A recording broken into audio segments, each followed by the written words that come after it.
Recep Bey 9 yıldır horlama protezi kullanıyor. Kendisi bugün bir kontrole geldi. Hemen soralım gelmişken. Kendisi Zonguldak'ta oturuyor. Protez öncesinde gibi sıkıntıları vardı. Protezden sonra neler değişti? Hocam benim protezden sonra çok şey değişti ama en fazla da eşimde değişti. Eşimin uyku problemleri ortadan kalktı. Ne diyeyim? Bu protez onun çok daha fazla işine yaradı.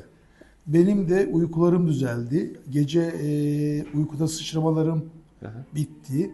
E, Ne bileyim daha böyle rahat nefes alır, daha dinç kalkar bir duruma geldim. Evet. Çok teşekkür ediyorum hocam. Sağ olun. Biz teşekkür ederiz. Artık bir sonraki kontrol ne zaman olur bilmiyorum. O zaman görüşmek üzere. Görüşürüz hocam. Sağ olun. Kendinize iyi bakın. Sağ olun.